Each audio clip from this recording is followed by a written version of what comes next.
नमस्कार मंडळी, कसे आहात सगळे? मजेत ना? आणि आपला नेहमीचा आपुलकीचा आवडता प्रश्न, घरात बसलायत ना? मागच्या वेळेला वसंत लिमये सरांची आपण जी मुलाखत घेतली, कोकणकडा या विषयावरची, त्याला ट्रिमेंडस प्रतिसाद मिळाला. आणि तो मिळाल्याच्या नंतर आम्हाला लोकांनी पुढे काय हा प्रश्न विचारला. त्याच्यामुळे माझ्यावर आणि स्वप्नीलवरती एक जबाबदारी वाढलेली होती, की नवनवीन वक्ता किंवा नवनवीन विषय तुम्हाला इंट्रोड्यूस करायचे. आणि म्हणून आज आपण एका अतिशय वेगळ्या विषयावर आपण आलेलो आहोत. आपला मित्र मकरंद केतकर, वाईल्ड लाईफ मध्ये सगळ्यांनाच तो माहिती आहे, जी लोक जंगलामध्ये फिरतात, ज्या लोकांना वाईल्ड लाईफ फोटोग्राफीची आवड आहे. आणि आज त्याचा जो विषय आहे तो म्हणजे अद्भुत प्राणी विश्व. मी एक पटकन पहिल्या प्रश्नाकडे मी वळतो. मकरंद. येस. आवाज येतोय का माझा सगळ्यांना? हो हो, येतोय येतोय. Okay, wonderful. सगळ्यात पहिले थोडस सहन करा, कारण सलून बंद असल्यामुळे माझा जांबूवंत झालाय. तर तेवढं माझं हे रुपड तेवढं जरा सांभाळून घ्या. मकरंद, आपण डायरेक्ट आपल्या पहिल्या प्रश्नाकडे येऊ. ओके. की फुल टाइम आज तू वाईल्ड लाईफ मध्ये काम करतोयस, तर full time wild life profession तू स्वीकारलंयस म्हणल्याच्या नंतर जनरली लोकांना असा प्रश्न पडतो की तू एखादा इंटरनॅशनल वाईल्ड लाईफ मधला कोर्स वगैरे तू केलेला असशील, कुठेतरी केनिया, आफ्रिका, US, UK, कुठेतरी तू एक 4-5 डिग्रीज वाईल्ड लाईफच्या तू मिळवलेल्या आहेस. तर नक्की हे वाईल्ड लाईफ जे आहे ते प्रोफेशन म्हणून फुल टाइम स्वीकारण्यासाठी तू कुठला कोर्स केलेला होतास? सांगितलं तर थोडं विचित्र वाटेल, पण मी बीकॉम केलंय, सेकंड क्लास. सो तुझा वाईल्ड लाईफचा कुठलाही कोर्स झालेला नाहीये? मी सप्लाय चेन मॅनेजमेंट मध्ये PGDBA केलंय. मी आयटाचा ट्रॅव्हल अँड टुरिझमचा कोर्स केलाय. सो असा वाईल्ड लाईफशी रिलेटेड जे मुलं BSc वगैरे घेऊन पुढे करतात, तर तसलं त्याच्यातलं माझं काही नाहीये. केवळ आवड आणि ध्यास एवढंच. नाक काट दी तूने हमारे ग्रुप की.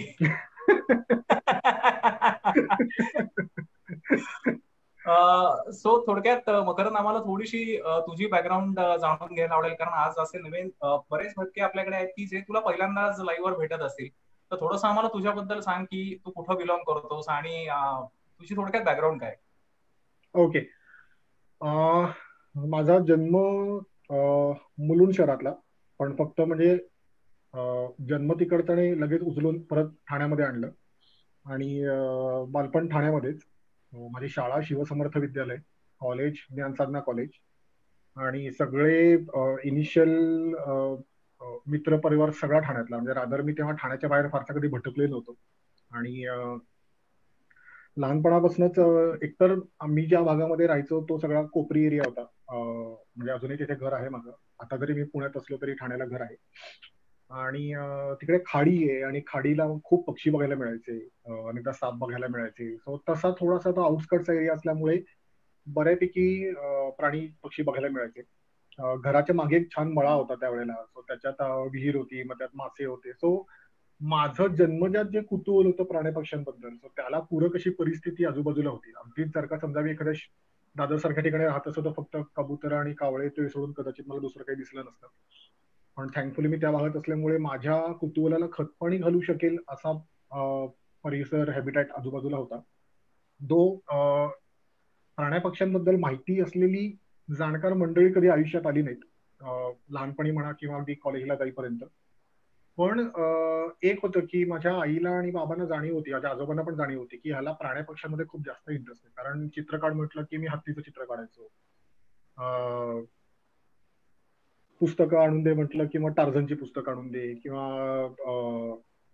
रुद्रप्रयागचं नरभक्षक हे वाचायला आवडायचं शाळेमध्ये असताना. सो माझ्या शाळेमध्ये ते सोनाली म्हणा, डॉक्टर पूर्ण पात्रेंचं, तर ही सगळी अशी पुस्तकच सगळी माझ्या नावावरती होती. So by I am born wild life lover. मला असं कोणी काहीतरी इंट्रोड्यूस करून दिलं म्हणून आवड आहे असं नाही. मला जेव्हापासून कळतं तेव्हापासून मला प्राणी पक्षीच आवडतात. रादर मी घरामध्ये अगदी लहान असताना पालीवेली पण सहज पकडायचो, मला कशाचीच कधी भीती वाटली नाही. हळूहळू पण ह्या कुतूहलाला काही दिशा देईल असं तेव्हा नव्हतं, पण मग आई बाबांनी पुस्तक आणून दिली. आणि मग जसं डिस्कवरी चॅनल वगैरे, कारण हे मी सांगतो ही सगळी गोष्ट 93-94 सालची, माझा जन्म 85 सालचा. सो जसं केबल आले तसं मग अगदी सुरुवातीला वाईल्ड अमेरिका नावाचा एक शो लागायचा. त्याच्यात तर कोणाला आठवत असेल तर दोन एडके असं एकमेकांना धडक द्यायचे आणि मग तो शो सुरू व्हायचा. So it was so fascinating for me की अरे हे किती भारी आहे सगळं. आणि मग जसं डिस्कवरी चॅनल आला तर मग Africa, Bharat, America, Asia, south east Asia, सगळीकडची जंगलं, वाळवंट, सगळ्या हॅबिटॅट मधले प्राणी पक्षी मला बघायला मिळायला लागले. आणि मग माझं कुतूहल जास्त जागृत झालं की हे काय, हे काय, हे काय, हे काय. आणि मग जेवढे रिसोर्सेस होते तेवढे वापरायचो. कॉलेजमध्ये गेल्यानंतर, शाळेत असेपर्यंत तर फार काही. हॅलो, बोल बोल बोल. हा, शाळेत असेपर्यंत तर काही फार काही एक्सपोजर नव्हतं पुस्तकांशिवाय आणि थोड्याशा टीव्हीतल्या काही एपिसोड शिवाय. पण जसं कॉलेजला गेलो तर तसं मग अंड्यातनं बाहेर पडल्यानंतर पंख फुटले. आणि सुदैवाने एक माझ्यासारख्याच अभ्यास अत्यंत अप्रिय असलेल्या मंडळींचा एक ग्रुप मिळाला. आणि त्यांच्यासोबत मग मी भटकायला लागलो, ट्रेकिंग करायला लागलो. मग तेव्हा पहिल्यांदा मी एक डोंगर चढलो होतो, म्हणजे माथेरान. आम्ही रात्री रस्त्यावरनं चालत गेलो होतो. त्यानंतर जे पाय दुखले होते, आहा, काय म्हणजे रामाशिवा गोविंदाच झालं होतं घरी आल्यानंतर. पण त्याच्यानंतर मला कळलं की नाही, आपल्याला जे आवडतं ते आता मिळतंय. मग हळूहळू हळूहळू मग त्या ग्रुप बरोबर हिंडायला लागलो. तेव्हा घरच्यांना तर म्हणजे ट्रेकिंग हा प्रकारच फार नवीन होता. तो काय डोंगरात चाललाय बॅग भरून, तुम्हाला ते काय खायला मिळणार आणि कुठे राहणार. कारण इतके दिवस अंधारून गोंजारून वाढवलेलं लेकरू एकदम कुठेतरी असं डोंगर कपाऱ्यांमध्ये जाऊन राहायला लागलं म्हटल्यानंतर आईला तर म्हणजे फारच तिची अगदी माया उफाळून यायची त्यावेळेला. खूप भांडणं व्हायची घरी. पण अट्टाहासाने मी ते हिंडत राहिलो. आणि मग गड किल्ले हिंडणं, मग तिथले प्राणी पक्षी बघणं, मग जेवढी माहिती आहे तेवढी सोबतच्या लोकांना सांगणं. फ्रँकली स्पीकिंग मला इतिहास कधीच लक्षात राहिला नाही. मी वाचलंय खूप, पण त्याची क्रोनॉलॉजी वगैरे जी काय असते मला अजूनही माहित नाही. म्हणजे अजूनही तुम्ही सणसणावळ्या विचाराल तर कदाचित एखादा शिवभक्त पेज मधला एखादा वाचक जेवढं धडाधड सांगू शकेल तेवढं मला आता पटकन विचारलं तर काही सांगता येणार नाही. पण आपुलकी आहे, आपल्या वास्तू आहेत, आपला इतिहास आहे. इतिहासाला जे विसरतात ऑब्व्हियसली ते भविष्य नाही घडवू शकत. तर असं सगळं आहे. सो लहानपण मग त्याच्यात गेलं. मग पुढे ऑब्व्हियसली ठाणे मुंबई सारख्या एरियात राहिलेले असल्यामुळे निदान मला तरी एक्सपोजर नाही मिळालं. आणि मग त्याच्यामुळे रुटीन मध्ये सगळं जे चालतं की बाबा रे, नोकरी कर, मग पुढे लग्न, आणि मग सेटल होणं वगैरे, हे सगळं ऍक्च्युली खरं सांगायचं तर मी एकाच वेळेला 2 आयुष्य जगत होतो पॅरलल, की ज्याच्यामध्ये परीक्षा होत्या, ज्याच्यामध्ये ही सगळी टेन्शन्स होती, कामाची टेन्शन्स होती, प्रवासात अडकणं होतं, जे सगळे लोक भोगतात ते होतं. आणि त्याच वेळेला माझं एक पॅरलल आयुष्य होतं की जे मी तेवढंच सक्षमपणे टिकवायचा आणि वाढवायचा प्रयत्न करत होतो. कारण त्याच्यातनं मला खूप मानसिक शांती मिळायची. मला ते मेडिटेशन होतं माझ्यासाठी.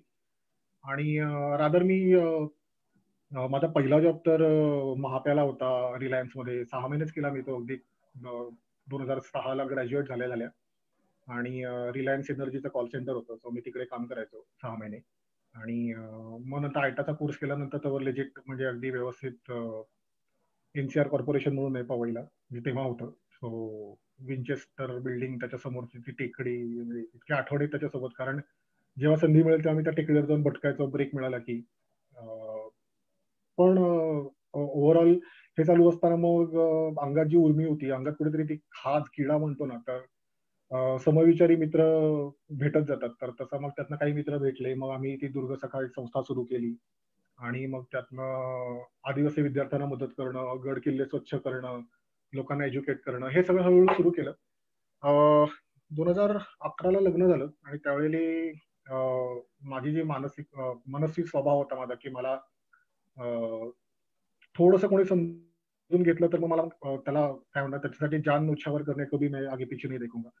पण माझी ती आधीची प्रोसेस बदलली. आणि मग दुसऱ्या प्रोसेसमध्ये जो मॅनेजर आला होता त्याच्यावर खूप भांडणं व्हायला लागली. तो काही चुकीचा नव्हता, पण नाही पटलं. तर मग जॉब सोडला होता आणि मग पुण्याला आलो. मग पुण्यामध्ये आल्यानंतर मग हळूहळू माझं आयुष्य बदलत गेलं. कारण विद्येचं माहेरघर का म्हणतात ते मला इकडे आल्यानंतर जाणवलं. म्हणजे असं नाही की मुंबईमध्ये नॉलेज मिळत नाही, पण मी जिथे होतो, ज्या एरियात होतो, किंवा मला जे लोक भेटले त्यांच्यात तरी मला कोणीच वाईल्ड लाईफ एनकरेज करणारं भेटलं नाही.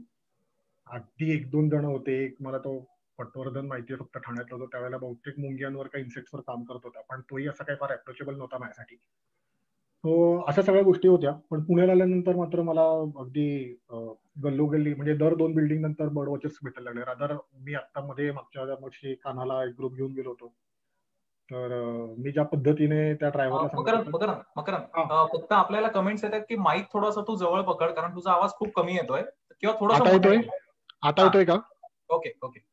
हा. तर मग त्या पद्धतीने हा, तर कान्हामध्ये काय झालं होतं की आम्ही एकदा कॅन्टर सफारी करत होतो. कारण आम्हाला जिप्सीचं बुकिंग नव्हतं मिळालं. तर कॅन्टरमध्ये पब्लिक म्हणावं अशी जनता दिल्लीची खूप असते की अरे भैया शेर दिखाओ ना वगैरे अशा टाईपचे लोक खूप असतात. आणि मग तुम्हाला डेडिकेटेड तुम्हाला जी इच्छा असते ते करता येत नाही. पण मग आम्ही आधीच पुढच्या सीट घेतल्या आणि गाईडला म्हटलं की बाबा रे आम्हाला वाघ नाही दिसला तरी एक वेळ चालेल, बाकी जंगल दाखव. कारण जंगलात बाकीचे फन एलिमेंट्स एवढे जबरदस्त असतात, काही ऑब्झर्वेशन तुम्हाला खूप छान करता येतात जे तुम्ही आधी त्या प्राण्या पक्षाबद्दल बघितलेलं नसतं. तर ते करत असताना तो म्हणला की अरे साबा पुना से हो क्या. तर म्हटलं हाँ क्यों. अरे बोलता है पुना के तो इतने छोटे छोटे बच्चे आते हैं वो भी हमें बर्डिंग सिखा के जाते हैं. हे त्याचं जेन्युइन हे होतं, त्याचा रिप्लाय होता, फीडबॅक होता त्याच्यावरती. पण मग पुण्यात आल्यानंतर माझं व्यवस्थित सेटल झालं. मग आपला सगळ्यांचा लाडका अनुराग वैद्य, त्याच्या थ्रू मी शौरीला भेटलो. शौरी सुलाखे जो इन्सर्च आउटडोअर्सचा फाउंडर मेंबर आहे. आणि मग तिकडे मी पार्ट टाइम जॉब सुरू केला इनिशियली. पण मग नंतर कळलं की हा, आणि तेव्हा तर सगळ्यात महत्वाचं म्हणजे मी पुण्यात आल्यानंतर काहीतरी सेटल व्हायचं म्हणून SAPचा कोर्स करायला घेतला होता. मटेरियल मॅनेजमेंटचं मॉड्यूल होतं त्याच्यामधलं. आणि बऱ्यापैकी त्याच्यामध्ये नुकसान करून घेऊन 2 अटेम्प्ट फेल होऊन कारण ज्या वेळेला मला शौरी भेटला आणि मला इन्सर्च आउटडोअरच्या ऑफिसमध्ये मी पाऊल ठेवलं आणि मी ते प्राणी पक्षी भिंतींवरती बघितले, म्हटलं बास आपल्याला जे पाहिजे ते आयुष्यात मिळालेलं आहे.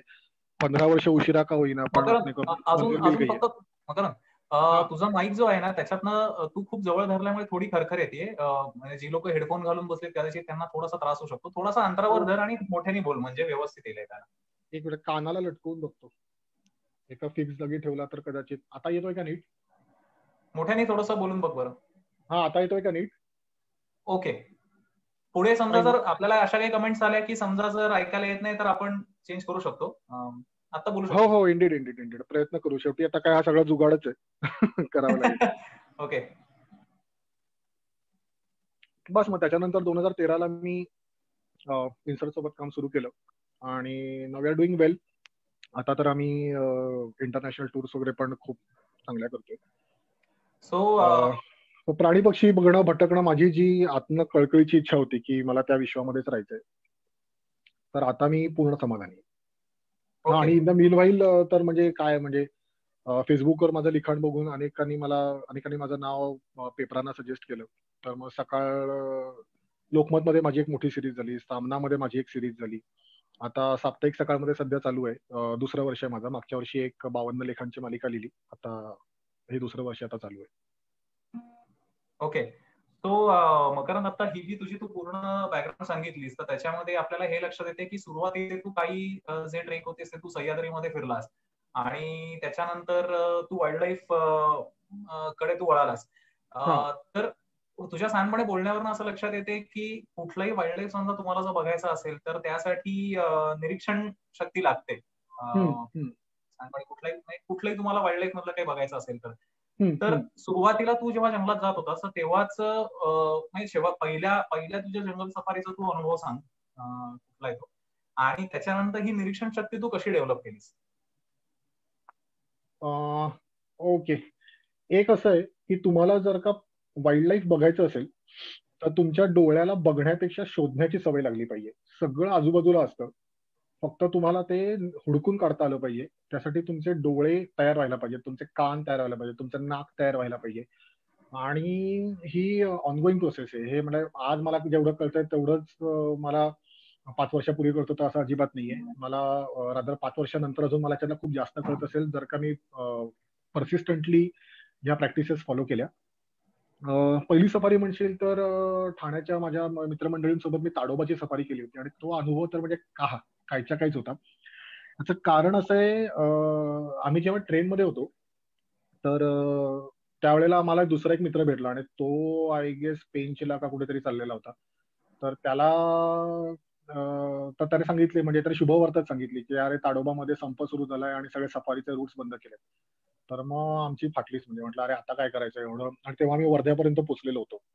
म्हटलं ठीक आहे, आता जे आहे ते आहे, निदान बंद गेट तर बंद गेट बघून तरी येऊ. अर्ध्या वाटेत फिरून नाहीतरी काय करणार आहे. तर मग गेलो तिकडे. तर मग आम्ही ज्याच्या थ्रू केलं होतं सेटिंग, तर तो म्हणला की ठीक आहे, तर अगदी सगळे रूट आणि म्हणजे महत्वाचे क्रीम रूट्स जे म्हणतात ज्याच्यावरती तुम्हाला बऱ्यापैकी चान्सेस असतात वाईल्ड लाईफ दिसण्याचे, ते बंद आहेत.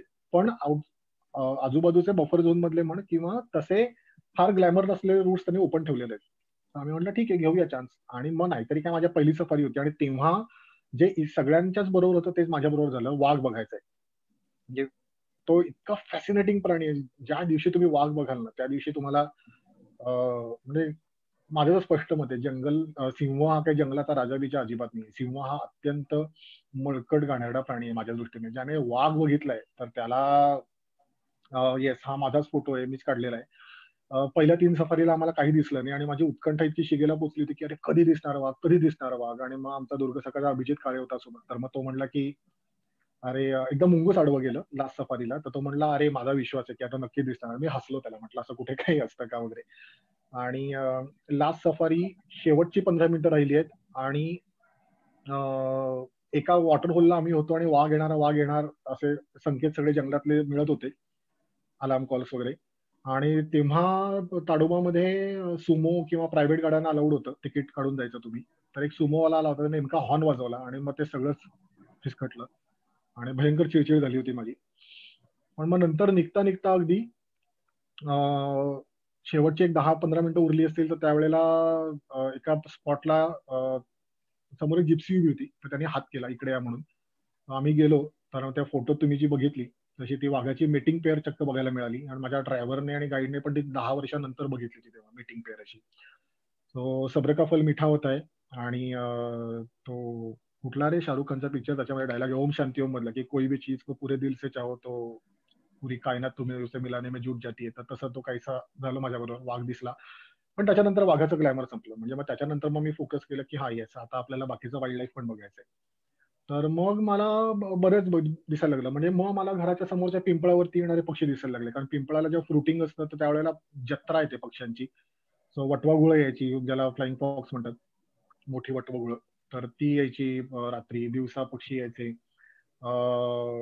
साप वगैरे. या सगळ्या गोष्टींमध्ये माझा फार इंटरेस्ट जो होता पूर्वीपासून हळूहळू वाढायला लागला. मग ठाण्याला एक सर्पमित्र होता खाडीवरती, तर पहिल्यांदा त्याच्याबरोबर त्याला रिक्वेस्ट करून एक बिनविषारी साप हँडल केला.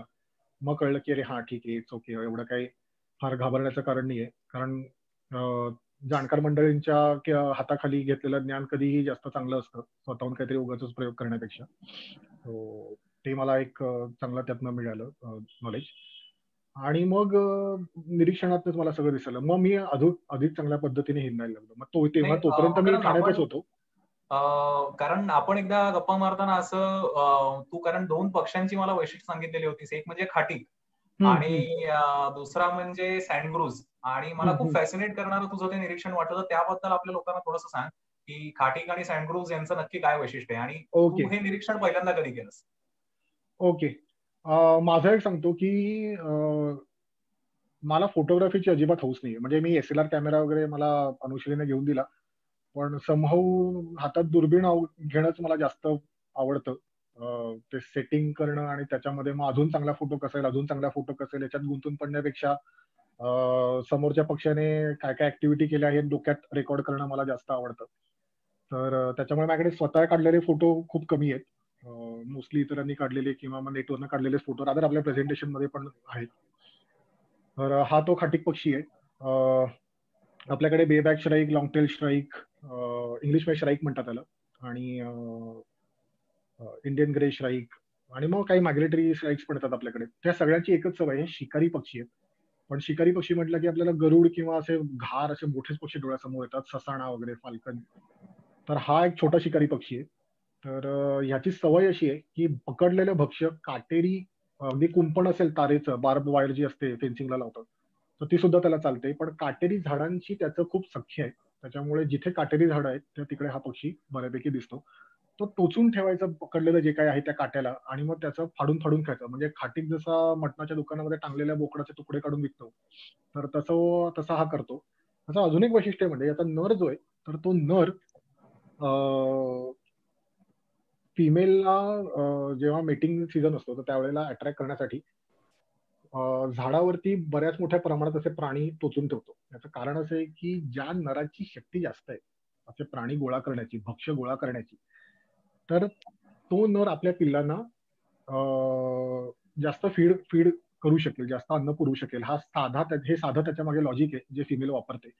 तर फिमेल अशा प्रकारे वरपरीक्षा करते आणि मग जो नर याच्यामध्ये सगळ्यात जास्त असे खाणं टोचून ठेवतो झाडाला किंवा गोळा करून आणू शकेल, तर त्याच्याबरोबर ती मेट करते. पुढचा एक पक्षी आहे तो सँडग्रुज आहे. हा मी बऱ्याच वेळा आमचा रिसर्च जेव्हा होता बेडकांचा,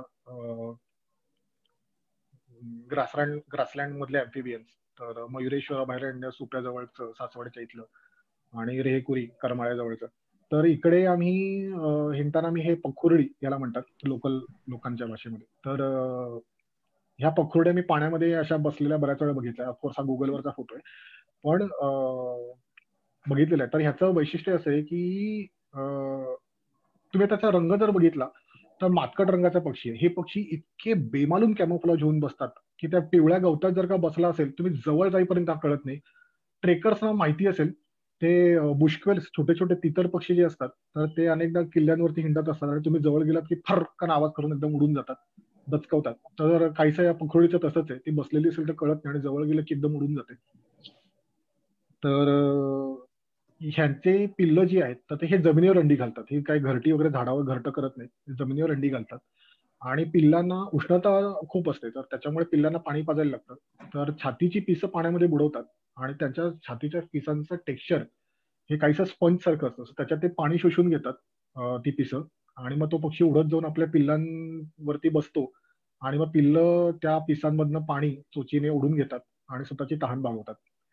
तर इतकं हे अमेझिंग फॅसिनेशन आहे सगळं बघणं, की तुम्ही जेव्हा ते बघता तेव्हा तुम्हाला हा हा, अरे काय निसर्ग आहे, म्हणजे इथेच थांबूया, नको ना घरी जाऊया असं होतं. मकरंद, जनरली लोकांना, म्हणजे जी लोक सुरुवातीला वाईल्ड लाईफ मध्ये ज्यांना यायचंय किंवा ज्या लोकांना वाईल्ड लाईफची आवड आहे, तर त्यांना सुरुवातीला असं वाटतं की वाईल्ड लाईफ म्हणजे फक्त जंगल सफारी किंवा फक्त नॅशनल पार्क्स. पण वाईल्ड लाईफ जे आहे किंवा प्राणी पक्षी किंवा वन्यजीव, जो आपला आजचा विषय, की अद्भुतपणा त्या वन्यजीवांचा जो आहे किंवा कुठल्याही निसर्गाचा जो आहे, तो नक्की आपल्याला वाईल्ड लाईफ म्हणजे त्या जंगल सफारी शिवाय आपल्याला कुठे कुठे बघायला मिळू शकतो. वाईल्ड लाईफ कुठे दिसू शकतो? तुम्ही कशाला वाईल्ड लाईफ मानता हे महत्वाचं आहे. तुम्हाला जर का फक्त वाघालाच वाईल्ड लाईफ मानायचं असेल तर मग तुम्हाला जंगलातच जायला लागेल. पण तुम्हाला जर का तुमच्या घराच्या मागे दिसणारा श्राईक हा सुद्धा वाईल्ड लाईफच आहे हे मान्य असेल, तर मग तुमचं वाईल्ड लाईफ किंवा तुमच्या घरातली पाल ही सुद्धा वाईल्डच आहे हे जर का तुम्हाला मान्य असेल, तर तुमचं वन्यजीव निरीक्षण तुमच्या घरापासून सुरू होतं. फ्रँकली स्पीकिंग, मी तासन तास घालवलेले आहेत पालींचं निरीक्षण करण्यात. मी तासन तास घालवलेले आहेत घराच्या जवळच्या एका पाणवठ्यावरच्या खंड्याचं निरीक्षण करण्यामध्ये. तुम्ही जर का खंड्या जरी नुसता बघितला पक्षी, किंगफिशर, किती सुंदर त्याचं पोश्चर असतं, की फांदी हलत असेल तर त्याचं डोकं जागेवर राहतं आणि खालची बॉडी नुसती अशी हलत राहते. इतकं तो फोकस्ड असतो त्याच्या ऑब्जेक्टवरती. सो ते किती हलू दे, त्याचं डोकं जागेवर राहतं आणि बॉडी खालनं फक्त हलत राहते. असं तुम्हाला अनेक गोष्टींचं निरीक्षण त्याच्यामध्ये करता येऊ शकतं. मग अशी म्हटल्याप्रमाणे डोळे उघडे ठेवा आणि आजूबाजूला काय चाललंय, कुठले प्राणी पक्षी आहेत याच्याकडे लक्ष ठेवा. मकरंद, आपल्याला अनेकदा असं वाटतं की म्हणजे सह्याद्रीत जेव्हा आपण जनरली सफारीला जातो, तर सफारीला गेल्या किंवा म्हणजे सह्याद्री ट्रेकिंगला जातो, सफारी नाही म्हणणार त्याला, तर अनेकदा असं असतं की समजा जंगली जयगड सारखा किल्ला, तो आता ऍक्च्युली झालेला आहे, मधुमकरंद गड आहे, किंवा आपण दोघं मिळून आपण कोयनेच्या भैरवगडला आपण गेलेलो होतो. अनेकदा ट्रेकर्सना असा प्रश्न पडतो की आपल्या आजूबाजूला काहीतरी आहे, आपल्या आजूबाजूला आपल्याला काहीतरी वाईल्ड लाईफ जाणवत आहे. एवढा त्यांना भास होत असतो, कारण मला वाटतं कुठल्या तरी कादंबरीतलं एक खूप प्रसिद्ध वाक्य आहे की तुम्ही भले त्या प्राण्याला किंवा त्या वाईल्ड लाईफच्या एखाद्या जीवाला तुम्ही बघितलेलं नसेल, पण त्यांनी मात्र तुम्हाला नक्की बघितलेलं असतं. तर या ज्या खुणा असतात, की समजा तुमच्या आधी तिथे काहीतरी पास झालेलं आहे किंवा तुमच्या आजूबाजूला आहे, त्या खुणा कशा ओळखाव्यात? आणि जनरली जी लोक सह्याद्रीत भटकंती करतात, की जिथे वाईल्ड लाईफ दिसेलच असं नसतं, पण त्याच्या खुणा जाणवतात, तर त्या खुणा ओळखायच्या कशा? ओके, खूप चांगला प्रश्न आहे हा. मी काही फोटो मला वाटतं काढलेत, तर मला जरा बघायला मिळतील का? मी त्या फोटोंवरनं जरा समजावेन की खुणा कशा ओळखायच्या.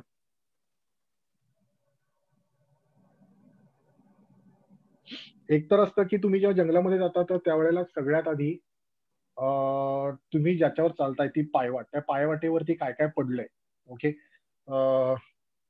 प्राण्यांच्या चालण्याच्या खुणा दिसतात आणि त्या मातीतल्या ज्या प्राण्यांच्या खुणा आहेत, सो त्याच्यावरनं तुम्हाला ओळखता येऊ शकतं की इथे किती प्राण्यांची मुवमेंट झालेली आहे. ओके,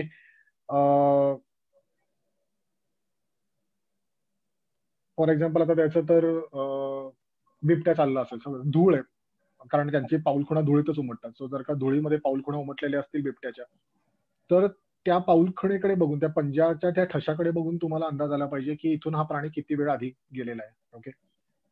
जर का थोडं जुनं असेल तर मग त्याच्या त्या ज्या मातीच्या कडा असतात, कारण त्याने नुकताच ठेवलेला पाय आणि 4-5 तासानंतरचा पायाचा तो ठसाचा थोडा फरक झालेला असतो. अर्थात हा अनुभवाचा भाग आहे. तुम्हाला आता इथे जे काही दिसतंय तर ते कॅमोफ्लाज हा एक प्रकार आहे, जे त्यात आता आम्ही काढलेला फोटो ह्या हम्पी जवळ काढलेला फोटो आहे, इंडियन इगल आऊल आहे. तर हे इतकं कॅमोफ्लाज होऊन बसलेलं असतं की तुम्हाला मगाशी म्हटल्याप्रमाणे डोळ्याला जर का शोधण्याची सवय नसेल तर तुम्ही तो दगडे समजून पुढे निघून जाल, पण तिथे खरं ते घुबड बसलेलं असतं आणि मग एक वाईल्ड लाईफचा एक आविष्कार अवतार बघायची एक संधी तुम्ही मिस करता. सो तुम्हाला कलर डिफरन्शिएट करता आले पाहिजेत, तुम्हाला शेप डिफरन्शिएट करता आले पाहिजेत आणि ओव्हरनाईट हे काहीच होत नाही. मी पहिलीपासून प्राण्या पक्ष्यांविषयी कायम वाचत आलोय, त्यांचे आकार बघत आलोय, तेव्हा आत्ता आत्ता कुठे मला हे सगळं कळतंय. ओव्हरनाईट या गोष्टी नाही होत. अजून सांगायचं तर तुम्हाला प्राण्यांचे आवाज जे असतात ते दिसतात. तुम्हाला प्राण्यांनी मागे सोडलेल्या खुणा, त्यांचं शेण असतं तर ते दिसतं. शेणावरनं ओळखता येतं. माझा शेणावरचा सुद्धा एक खूप चांगला अनुभव आहे की तामिळीमध्येच एकदा मी आणि आमचा छोटा व्हॉलेंटियर शुभंकर एकदा गेलो होतो आणि रात्रीची वेळ होती, आम्ही भटकत होतो. तर त्यावेळेला तिथे शेणाचे पोळ पडलेले होते आणि ऑफकोर्स तिथल्या मशीनचेच होते. पण ते चकचकीत होते आणि तर त्याच्यावरनं मला अंदाज आला की नुकतंच ही जनावरं आता रात्रीची इथे वरती येऊन बसलेली आहेत आणि पुढच्याच मिनिटाला ती जनावरं समोर दिसली आणि त्यावेळेला त्यांनी आमच्याकडे जे बघितलं, म्हणजे आम्ही तर म्हटलं की झालं आता आपण म्हणजे देवाघरची लेकरं झालेलो.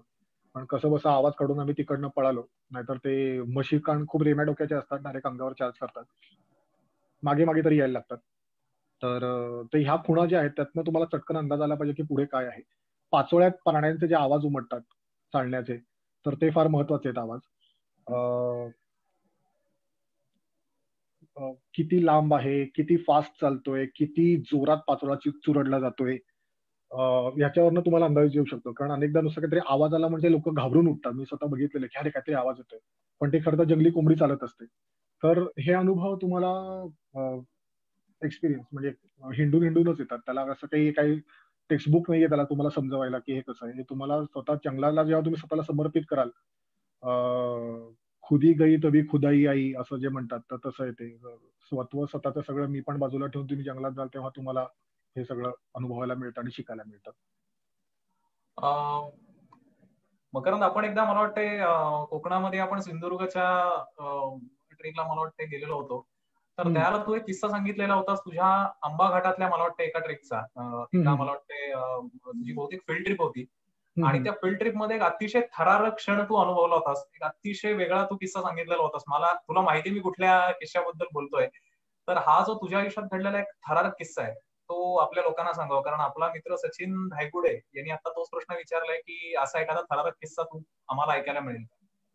Okay okay. आंबा घाटामध्ये आता मागच्या उन्हाळ्यातलीच गोष्ट आहे. दोन माझ्या बॅचेस होत्या किड्स कॅम्पच्या. पहिली बॅच जाऊन दुसरी बॅच याच्यामध्ये माझ्याकडे जवळजवळ एक 24 तासाचा वेळ होता आणि माझी सवय आहे की अशा ठिकाणी जेव्हा मी असतो त्यावेळेला अजिबात रिसॉर्टवर बसत नाही टीव्ही बघत. मला ताबडतोब बाहेर पडायचं असं. जसं त्या मुलांना मी बाय बाय केलं तर रिसॉर्टवाल्याला म्हटलं 2 माणसं दे मला सोबत. थोडा त्याच्यात अनुभवाचा कसा भाग असतो तुम्हाला सांगतो. मी असं म्हणत नाहीये की लोकांचा अनुभव कमी आहे, पण तुम्हाला धाडस कसं संकटातनं बाहेर काढू शकतं. तर याचं ही 2-3 उदाहरणं घेतली. ह्याच एरियामधली आहेत ही. झेंड्याचा डोंगर आहे. त्या भागातलं कोणी आता ऐकत असेल हे सेशन, तर विशाळगडच्या रस्त्याला डावीकडे झेंड्याचा एक डोंगर आहे. तर मला त्या डोंगरावर जायचं होतं, कारण तो लॅटेराईटचा खूप मोठा जांभा दगडाचा खूप मोठा असा डोंगर आहे. तर मला ते वरती जायचं होतं. तर मी माझ्या रिसॉर्टवाल्याला म्हटलं की कोणीतरी 2 गाईड दे. मग आम्ही त्या जंगलातनं वाट काढत काढत वरती गेलो होतो झेंड्याला आणि सनसेट होईपर्यंत थांबलो होतो. तयारी किती महत्वाची असते. लोकल लोक जरी सोबत होते तरी मी माझ्याकडनं माझा टॉर्च, कोयता, काठी हे जे काही सोबत असतं ते सगळं ठेवलेलं होतं. आणि जसा अंधार पडला तर खालती येताना बरोबर एका ठिकाणी कुठेतरी बरोबरचे गाईड दोघंही चुकले आणि आम्ही रस्त्याला सरळ उतरायच्या ऐवजी डावीकडे जायला लागलो आणि मग त्यांनाही त्या अंधारात कळेना. मग मगाशी म्हटल्याप्रमाणे आजूबाजूने प्राण्यांच्या चालण्याचे आवाज यायला लागले. मग हा कुठला असेल तर कुठला असेल. आणि मला तर खूपच मजा येत होती, कारण असं जर काय झालं तर मी ते खूप एन्जॉय करतो, कारण मला माहिती होतं की आपण इकडनं कसे बाहेर पडणार आहे. आधी त्यांचं ऐकत होतो. म्हटलं ठीक आहे चला तुम्ही कुठे नेताय तसं न्या. हळूहळू मला आता पटायला लागली खात्री की आता ज्यांचे मोबाईलचे टॉर्च डिम होत आहेत तर आता मलाच काहीतरी पुढाकार घेतला पाहिजे. मग मी त्यांना म्हटलं की एक काम करूया आपण, तुम्ही साधं लक्षात घ्या, आपण डावीकडे पॅरलल का चालतोय? आपल्याला जर का माहिती आपण उभं चढून आलेलो तर आपल्याला उभंच खालती जायला पाहिजे ना. कुठेतरी आपल्याला रस्ता इंटरसेक्ट होणारच आहे, कारण एका टोकाला दरी आहे, एका टोकाला जंगल आहे, मध्ये रस्ता आहे, डांबरी रस्ता. तो आपण कुठूनही सरळ आलो तरी समोर डांबरी रस्ता लागणारच आहे. तो जे प्रसंगावधान असतं तर त्याच्यातनं आम्ही मग पुढच्या अर्ध्या तासामध्ये जवळजवळ मेन रोडला आलेलो होतो. तर अशा वेळेला जर का आपण गर्भगृहीत झालो तर मग आपल्याला काहीच म्हणजे पुढचं काहीच सुचत नाही. त्याच्यामुळे आपण चढताना काय खाणाखुणा, कसे चढलो होतो, कुठल्या दिशेला चढलो होतो, वाटेत काय काय लागलं होतं, हॅबिटॅट बदलला होता का, सगळं दाट जंगलच होतं का, मध्ये काही खडक पण लागले होते, माळरान पण आलं होतं. या सगळ्या गोष्टी तुम्हाला जंगलात हिंडताना फार महत्वाचे असतात लक्षात ठेवणे हे पॉइंटर्स. कारण तुम्ही जर का फक्त सेल्फी काढत गेलात तर त्याच्यामध्ये तुम्हाला ह्या गोष्टी तुम्ही मिस करता आणि चुकण्याचा धोका असतो. तर दुसऱ्या दिवशी सकाळी मी त्याला म्हटलं की अरे इकडचं सनसेट पॉईंट आहे, मी तिकडे एक वॉक करून येतो, कारण तो रिसॉर्ट पासून अगदी जवळच होता आणि तो जंगलातनच चालायचा एक पाऊण एक तासाचा रस्ता आहे. तर नेहमीप्रमाणे कोयता काठी घेऊन मी निघालो आणि रानात शिरलो. तर पहिल्यांदाच मी म्हटलं का पाऊल खुणा किती महत्वाचे असतात ओळखताना, मला एक गव्याचा पाय दिसला आणि तो ताजा होता, कारण तो इतका त्या चिखलामध्ये थोड्याशा ओलसर मातीमध्ये असा उमटलेला पाय होता, तो इतका असा घट्ट होता उमटलेला, ताजा ताजा. म्हटलं पुढे काहीतरी आहे. आणि मी जेव्हा माणूस एकटा जंगलामध्ये असतो त्यावेळेला त्याचे सगळे सेन्सेस खूप जास्त ऍक्टिव्ह असतात, खूप जास्त. म्हणजे तुमचे कान नेहमीपेक्षा दुप्पट सेन्सिटिव्ह होतात, डोळे सेन्सिटिव्ह होतात, नाक सेन्सिटिव्ह होतं, म्हणजे बुद्धी जास्त चलाक होते. तर माझे सगळे सेन्सेस ऍक्टिव्ह झाले होते, कारण मी एकटा होतो. आणि मग चालत असताना अचानक समोरनं गवा उतरला खाली आणि तो त्याच्या मस्तीमध्ये होता, त्याला तोपर्यंत काही भान नव्हतं की मी समोर आहे. पण मग मी पहिले काय केलं असेल तर मी पहिले जवळपासचं एक झाड बघितलं की उंच झाड कुठलं आहे का, कारण गवा असेल तर झाडावर चढणं कधी लॉजिकल आहे. तर मी ते झाड बघितलं, मी त्याचं एक 10 मिनिटं निरीक्षण केलं, म्हटलं बघूया काय करतोय. तो त्याच्या मस्तीमध्ये चरत होता, एकटाच होता तो. तर माझा गव्यांचा याच्या पूर्वीचा अनुभव जो आहे तो असा आहे की गवे घाबरट असतात. अर्थात हे फार बोल्ड स्टेटमेंट आहे, अनेकांना गव्यांनी उडवलं पण आहे, पण माझ्या बाबतीत अजून असं झालं नाही की गवा अंगावरती आलाय. तर मी आवाज केला एकदा, त्याला आवाज दिला, त्याला काही कळलंच नाही. थोडं पुढे जाऊन मी टाळ्या वाजवल्या, तर त्याने लगेच वरती बघितलं आणि एका झेपेत उडी मारून तो वरच्या बाजूला निघून गेला. त्यानंतर मी त्या वाटेवर पॅरल चालत राहिलो आणि तो माझ्या बाजूने चालत राहिला. मी फक्त आवाज करत राहिलो की मी इथे आहे, मी इथे आहे. एका पॉइंटला तो उलटा वळला आणि माझ्या अपोजिट दिशेला निघून गेला. तर प्रसंगावधान तुमचं जर का असेल तर तुम्हाला अशा वेळेला मार्ग काढता येतो. खूप मोठ्या आवाजाला प्राणी घाबरतात. ऑफकोर्स तुम्ही जर का प्राण्याला कॉर्नर केलं असेल अगदी की त्याला पळून जायलाच वाट नाहीये, तर त्यावेळेला मात्र धोका होऊ शकतो. पण युजली तुम्ही जर का प्राण्याला आपल्या आपल्या वाटेने जाऊ दिलं, तुम्ही स्वस्थ उभे राहिलात. प्राण्यांच्या सवयी तुम्हाला माहिती पाहिजेत. कुठला प्राणी कसा रिॲक्ट करतो कुठल्या गोष्टीला, त्यासाठी अगेन अभ्यास लागतो, वाचन लागतं. तर मग त्याच्यातनं मग मी पुढे आलो. मग येताना परत मी त्याच वाटेने तिकडनं आलो चालत, पण तो गवा नव्हता तिकडे. तर हा एक असा अनुभव होता. आय गेस मी तुला त्याचा एक व्हिडिओ पण रेकॉर्ड करून पाठवला होता. Correct correct. कारण नाईट सफारीज किंवा नाईट ट्रेक हा खूप लोकांच्या आकर्षणाचा विषय आहे. खूप लोकांना नाईट सफारीज बद्दल खूप कुतूहल असतं की साधारणपणे आपण दिवसा कुठल्याही सफारीला गेल्याच्या नंतर वाईल्ड लाईफ आपल्याला दिसतं, पण नाईट सफारीसाठी तुम्हाला एक तर तुम्हाला चांगलं नशीब लागतं किंवा चांगली निरीक्षण शक्ती लागते. तर तू जे असे काही नाईट ट्रेल केलेले आहेत, तू ज्या अशा काही नाईट सफारी केलेल्या आहेत, तर यातले काही थरारक क्षण किंवा यातले काही किस्से तू शेअर कर. ओके. साध्या साध्या गोष्टी असतात. जंगल जेवढं दिवसा ऍक्टिव्ह असतं तर तेवढंच ते रात्री पण ऍक्टिव्ह असतं. तुम्हाला जंगलात भटकताना रात्री काय दिसू शकेल? एकतर असं असतं की तुम्ही ज्या अधिवासात जाता तिथला तुम्हाला अभ्यास माहित असला पाहिजे की तिथे काय दिसतात. तुम्ही जर का सासवडला गेलात आणि हत्तीची अपेक्षा केली तर ते चुकीचं आहे. तुम्हाला हत्ती बघायची असतील तर गोव्यामध्ये जायला पाहिजे. साधी गोष्ट सांगतोय मी. तर तुम्ही जिथे चाललाय तिथे काय वाईल्ड लाईफ दिसतं आणि त्याप्रमाणे तुम्ही मेंटली प्रिपेअर होता की इथे फार फार तर अजूनही वर्स्ट काय येऊ शकतं. म्हणजे मग अशी म्हणलं तर सासवडला फार तर बिबट्या दिसू शकेल, पण तिकडे पट्टेरी वाघ तर नाही दिसणार. मग त्याप्रमाणे तुम्ही मग रात्री हिंडताना तुमची तयारी असली पाहिजे. मग अगदीच एकटं हिंडायचंय म्हणजे माझं तर म्हणणं आहे की शक्यतो एकटं हिंडू नये, सोबत कोणीतरी असावं, कारण अपघात काय शेवटी सांगून होत नाहीत ते. पण स्वतःचे अनुभव जर का वाढवायचे असेल तर एका मर्यादेपर्यंत तुम्ही एकटं हिंडणं किंवा जिथे जाता तिथल्या आसपासच्या लोकांना सांगून जाणं की मी बाबा एकटा चाललोय, इतक्या वेळेपर्यंत परत येईन, तर थोडं लक्ष ठेवा. तर मी दांडेलीमध्ये होतो आणि आय गेस त्यावेळेला माझ्याबरोबर गरवारे कॉलेजचा ग्रुप होता. मी आमच्या पाध्ये सरांसोबत गेलो होतो आणि तेव्हा मला त्यांनी विचारलं होतं की तू फील्ड एक्सपर्ट म्हणून देशील का. म्हटलं ठीक आहे सर, आता फायनल इयर झुओलॉजीच्या स्टुडंट्सना म्हटलं तर मी माझ्यासारखा बावळट माणूस काय शिकवणार, पण म्हटलं जेवढं माहिती तेवढं सांगेन. आणि मग आम्ही गेलो होतो. So I was very much excited की चला या मुलांकडनं पण मला काहीतरी शिकायला मिळेल. आणि मग आम्ही हिंडत होतो. हिंटा हिंटा दिवसा आम्ही खूप काही बघितलं आणि मग नाईट सफारीची वेळ झाली. दांडेलीचं जंगल असं आहे की दांडेली म्हणजे कोकणातल्या रस्त्यांसारखे की दोन्ही बाजूला जंगल आणि मध्ये डांबरीत असतात आणि त्या रस्त्यावरती तुम्हाला काय दिसेल ते तुमचं नशीब. तर मला तसं बऱ्यापैकी पाठ आहे दांडेली, अनेक अनेक वेळा झालेलं आहे माझं. मला अत्यंत आवडतं जंगल इथे. तर मग त्याप्रमाणे आम्ही हिंडत होतो आणि मग फार काही दिसलं नव्हतं तोपर्यंत. मला वाटतं माऊस डिअर फक्त दिसलं होतं, एक मुंगूस दिसलं होतं आणि मग तिकडे एक बोमनहल्ली नावाचा एरिया आहे. तर म्हटलं त्या बोमनहल्लीच्या आसपास जाऊन बघू, कारण तो धरणाच्या काठावरचा रस्ता आहे, जंगल आहे आणि मी तिथे एकाच रात्री 2 लेपर्ड्स पूर्वी बघितलेले होते. तर म्हटलं घेऊ चान्स, तिकडे काय दिसतंय का. तर मग आम्ही गाडीतच हिंडत होतो आणि ते हिंडता हिंडता असं वाटलं की आता एका पॉइंटला काही दिसत नाहीये. परत फिरलो. फ्लाइंग स्क्विरल्स वगैरे झाडावरती असतात, त्या भागात दिसतात, तर त्या सगळ्या बघितल्या होत्या आम्ही. मग म्हटलं एक मला एरिया माहिती की जिकडे एक वॉटर होल आहे आणि तिकडे फिश आऊल दिसू शकेल, जे याच्यापूर्वी बघितलं होतं मी. तर त्या वॉटर बोर्डच्या इथे आलो आणि गाडीत तोपर्यंत मुलं पेंगुळलेली होती, कारण आम्ही जवळजवळ 2-1 तास भटकत होतो. 2 तासानंतर सुद्धा जेव्हा काही दिसेना, तर मुलं पेंगुळली आणि मग त्या वॉटर होलच्या इथे थांबल्यानंतर मी आणि पाध्ये सर आणि अजून 1-2 जण फक्त जागे होते. आणि काय 20-1 मुलांचा ग्रुप होता, त्यापैकी आम्ही अगदी 2-4च जण जागे होते. म्हैसमध्ये म्हणतात तसं प्रवाशांच्या वतीने मी आणि एसटीच्या वतीने कंडक्टर जागा होता का ड्रायव्हर जागा होता. अशी ती आमची अवस्था होती. आणि मग गाडी थांबल्यानंतर काही मुलांनी टॉर्च मारले. मी तर त्यांना डोळे चमकताना दिसले. मी झाडावरती बघत होतो, मुलं खालती पाण्यापाशी बघत होती. तर मी त्यांना म्हटलं की तुम्ही ते म्हटले दादा अरे डोळे चमकतायत खालती. म्हटलं ठीक आहे, अरे असेल हरिण बिरीण, तुम्ही जरा लक्ष ठेवा ते काय हलतंय का, मी जरा ऑब्झर्व करा. म्हटलं मी जरा वरतीच घुबड शोधतो. ते म्हटले अरे नाही दादा, हे डोळे जरा वेगळे वाटतात. मी खाली टॉर्च मारला आणि लिटरली सांगतो, अशा ह्या पोझिशन मध्ये मान खाली घालून ब्लॅक पॅन्थर पाणी पित होता. माझ्या मांडीत कॅमेरा होता, मला सुचलंच नाही त्याचा फोटो घेणं. जेमतेम 3-4 सेकंद त्याने आमच्याकडे बघितलं आणि मांजरं जशी टिपिकल असं असं असं असं करत चालत जात, तसं तसं चालत गेला पलीकडे आणि त्या झुडपाच्या मागनं असा असा असा आमच्याकडे बघत बसला होता. त्यानंतर जी मुलांची झोप उडली, म्हणजे वेडच लागलं सगळ्यांना. आणि रिसॉर्टवर आल्यावर आम्ही नाचलो होतो, मिठ्या मारल्या होत्या आणि खूपच खुश झालो होतो. तो अनुभव तर म्हणजे मी आयुष्यात नाही विसरणार. इतकं अनपेक्षित ते दर्शन होतं की आता फक्त म्हणजे ह्याच्यापेक्षा सुंदर काय बघायचं राहिलं आयुष्यामध्ये आता, असं झालं मला.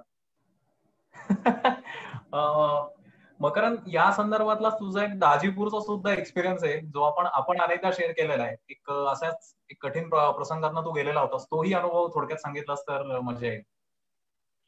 ओके. मगाशी म्हटलं तसं तुम्हाला जंगलामध्ये असतात तुम्ही, तर प्राण्या पक्ष्यांचे आवाज, कीटकांचे आवाज, उभयचरांचे आवाज तुम्हाला माहिती असणार, रादर सापांचे सुद्धा आवाज. कारण घोणस ज्या प्रकारे कुकरच्या शिट्टीसारखा आवाज करतो तुम्हाला माहित नसेल, किंवा पुरसं जेव्हा खवल्यांवर खवले असतं तो त्याचा चर्र असा रास्पिंग साऊंड म्हणतात त्याला, तो जर का तुम्हाला माहित नसेल तर तुम्ही संकटात येऊ शकता. तर आम्ही आमच्या एका रिसर्चसाठी दाजीपूरच्या जंगलामध्ये होतो. सगळे परमिट्स वगैरे होते आमच्याकडे आणि फॉरेस्टचेच लोक सोबत होते. आणि एका दाजीपूर मधला तो वरती सावरीच्या सड्यापर्यंत जाणारा रस्ता आहे, 20-22 किलोमीटरचा. तो कच्चा रस्ता आहे आणि मी पावसाळ्यात गेलो होतो, कारण आमच्या बेडकांवर एक काम चालू होतं. तर पावसाळ्यात सगळी आपल्याकडची अभयारण्य बंद असतात. तर तो रस्ता जो होता, तर त्याच्यावरती सुद्धा त्यांनी फांद्या टाकून पाण्यामुळे रस्ता धुपू नये म्हणून फांद्या टाकल्या होत्या, की पाण्याचा जो स्पीड असतो तो कमी व्हावा म्हणून त्यांचे स्पीड ब्रेकर सारख्या फांद्या टाकलेल्या होत्या. तर त्याच्यावरनं आमची बोलेरो जाऊन खालचं ह्याचं क्लचचं जे ऑइलचं जो संप असतो तर त्याचं ट्यूब कट झाली आणि सगळं ऑइलच वाहून गेलं आणि क्लच एकदम लूज पडला, लुळाच पडला क्लच. तर आता काय करायचं, कारण मी शौरी होता, मी शौरी सोबतच होतो मी आणि तो फॉरेस्टचा एक गार्ड. तर आपले हायफाय मोबाईल अशा ठिकाणी अजिबात काम करत नाहीत. माझा दांडेलीतला पण अनुभव आहे. अशा वेळेला तुम्हाला जुनेच नोकिया 3310 किंवा त्या टाईपचे फोनच नेटवर्क पकडतात का माहित नाही. एवढी टेक्नॉलॉजी पुढे गेली आहे, पण हे काही टेक्नॉलॉजीला अजून जमलं नाहीये. तर तो जो गाईड होता सोबतचा, तर तो म्हणला की ठीक आहे आपण एक काम करू, आपण खाली उलट आता चालायला सुरुवात करू. मदत जिथे नेटवर्क मिळेल मला BSNL ला, तर तिकडे मी कॉल करून मदत मागवतो. तर थँकफुली पाऊस थांबलेला होता आणि बाजूने झरा वाहत होता. जर का तुम्ही अशा ठिकाणी अडकलेला आहात आणि तुम्हाला आजूबाजूने विचित्र आवाज यायला लागले तर यू शुड बी प्रिपेअर्ड की म्हणजे तुम्हाला जरा असं काय म्हणतात, स्वतःला तयार करता आलं पाहिजे की हा काय आवाज आहे. घाबरून जाऊन उगाच पळापळ केली तर तुम्ही अजून संकटामध्ये येऊ शकता, उगाच जखमा होऊ शकतात, लागू शकतात, धडपडू शकतात. तर शांतपणे बसून अनालिसिस करणं गरजेचं असतं अशा वेळेला. तर तो जो आवाज होता तो एका बेडकांचा आवाज होता आणि ते अक्षरशः शेकडोच्या संख्येमध्ये होते. ते रिंकल्ड फ्रॉग म्हणतात त्याला. तर ते असं हुर्र असा आवाज करतात आणि आपल्याला असं वाटतं की बेडूक फक्त डरावचा आवाज करतो, पण बेडूक सुद्धा अनेक प्रकारचे आवाज करतात. सह्याद्री हिंडणाऱ्या तो tick tick tick tick tick tick tick tick tick tick tick tick हा आवाज अगदी परिचयाचा असेल, तो बुशफ्रॉगचा आवाज आहे. तर हे आवाज होते आणि मग ते इतके असे त्या वातावरणामध्ये, कारण मध्येच ढग यायचे, तो झरा वाहत होता आणि गाईड बिचारा कोपऱ्यामध्ये जाऊन त्याच्या BSNL ला नेटवर्क येते का बघत होता आणि मग मी आणि शौरी त्या झाडावरचे साप आणि मग तिथले बेडूक एन्जॉय करत होतो. आणि मग आम्ही चालत चालत आलो खाली. तोपर्यंत फॉरेस्ट डिपार्टमेंटशी संपर्क झाला होता, तर त्यांची बोलेरो घेऊन, रोप बीप घेऊन सगळं वरती येत होते. आणि मग तिकडे गगनगिरी महाराजांचा आश्रम आहे, त्या आश्रमामध्ये आम्हाला तिथल्या जे साधक होते कोण, तर त्यांनी जेवणाची सोय केली पिठलं भाताची. आणि मग मग पुढे आम्ही तिकडनं बाहेर पडलो. पण तो अनुभव म्हणजे फारच अवघड होता की अडनिड्या ठिकाणी तुमची गाडी बंद पडणं आणि मग त्यातनं त्या क्रायसिस वरती तुम्ही कशी मात करता, तुमचं प्रेझेन्स ऑफ माइंड कसा तुम्ही वापरता, तुमच्याकडचे असलेले रिसोर्सेस पहिले तुम्ही कसे ऍसेस करता की आपल्या जवळ काय काय आहे, याच्यातनं काय काय बनू शकतं, ते टिकू शकतं का. अनेक कॅल्क्युलेशन तुम्हाला खूप फास्ट डोक्यामध्ये प्रोसेस करायला लागतात आणि मग त्याच्यातनं तुम्हाला मार्ग निघतो. पण जर आता माझं कसं होणार म्हणून एका जागी जर का तुम्ही गळपटून बसलात तर संपलं, मग तुम्ही तिथेच राहता, मग तुमचं काहीच नाही होऊ शकत, मग देव पण तुमच्या मदतीला येऊ नाही शकणार, असं आहे. मकरंद, आतापर्यंत म्हणजे आपला जो आता विषय आहे तो अद्भुत प्राणीविश्वास आहे. म्हणजे जनरली आपण आपल्या ऍडव्हर्टाईज मध्ये पण आपण असं सांगतो की प्राणी पक्ष्यांच्या किंवा एकूणच निसर्गाच्या ज्या गमती जमती आहेत, तर त्या आज तू आमच्यावर आज तू शेअर करणार आहेस, शेअर करत आलेला आहेस.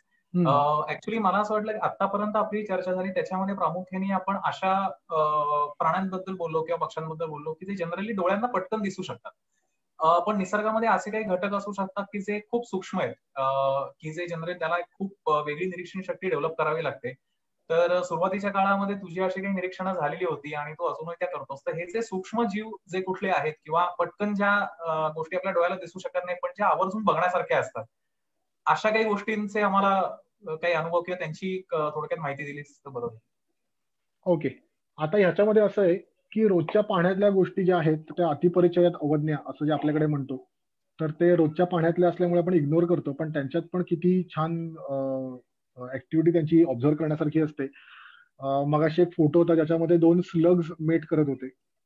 तो मी आंबोलीमध्ये काढलेला फोटो आहे. तर हर्माफ्रोडाइट्स असतात, ते मेल फिमेल एकाच बॉडीमध्ये असतात आणि मीटिंग सीझन मध्ये ते विशिष्ट प्रकारे एकमेकांच्या शेजारी चिकटतात आणि मग स्पर्म्स ट्रान्सफर करतात आणि मग पुढे त्यांची प्रोसेस कम्प्लीट होते. हे निरीक्षण किंवा गोगलगाईमध्ये सुद्धा मानेच्या जवळनं त्यांचा तो डार्ट बाहेर येतो आणि मग ते एकमेकांना त्याच्यातनं स्पर्म्स ट्रान्सफर करतात आणि त्यांची पिल्लं जन्माला येतात त्याच्यातनं पुढे अंड्यातनं.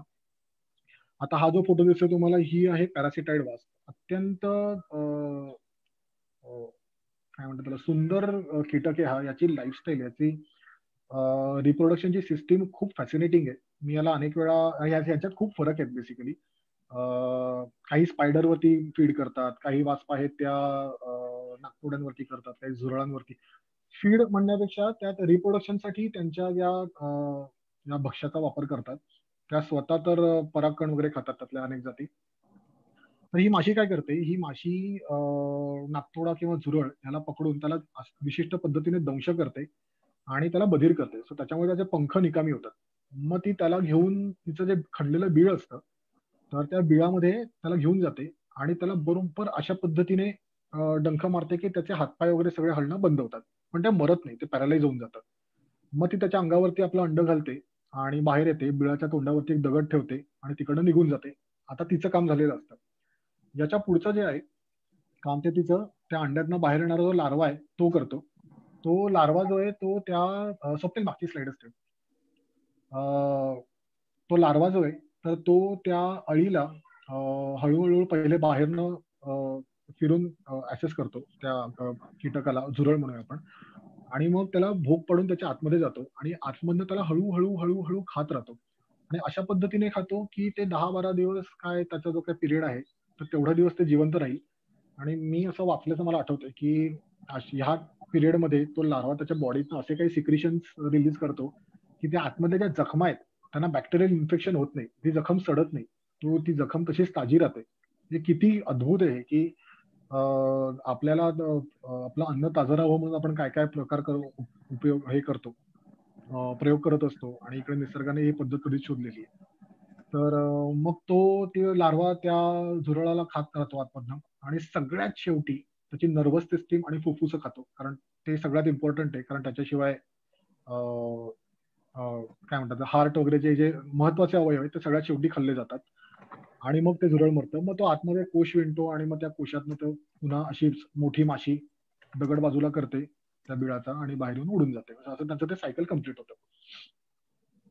त्याचा पुढचा जो फोटो आहे तो आंबोली मधला आहे. तुम्ही याच्यात बघितलं तर काहीतरी असं फेसासारखं लटकलेलं आहे. थोडं निरीक्षण केलं तुम्हाला फेसाच्या वरती केसाळ काहीतरी आहे, तर तो आहे कॅटरपिलर. याला झॉम्बी कॅटरपिलर असं म्हणतात.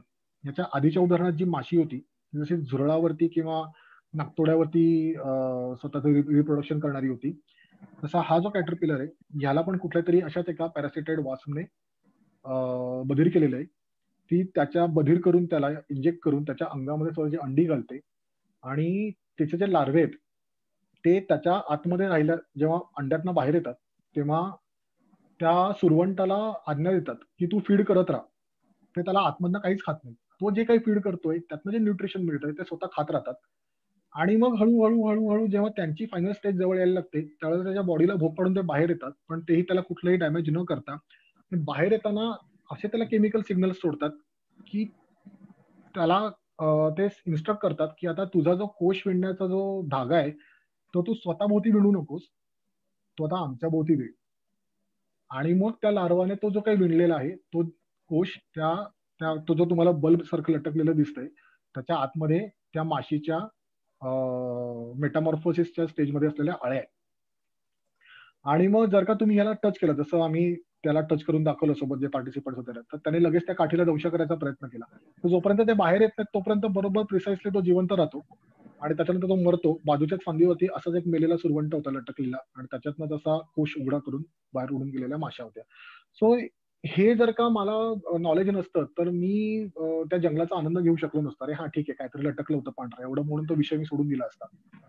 पण मला जे वाचलेलं होतं, माझं जे पुस्तकामधलं नॉलेज होतं, तर ते माझे डोळे उघडे असल्यामुळे मी सतत आजूबाजूला बघत असल्यामुळे हे काय आहे, हे काय आहे, हे काय आहे, जे कुतूहल तुमच्या डोक्यामध्ये असलं पाहिजे त्याच्यातनं ह्या गोष्टी तुम्हाला दिसायला लागतात. तुम्हाला तुमची भटकंती जास्त परिपूर्ण होते. ठीक आहे, लगेच त्या मोमेंटला कदाचित नाही कळणार, पण घरी येऊन ते फोटो शेअर करा, लोकांना विचारा काय आहे.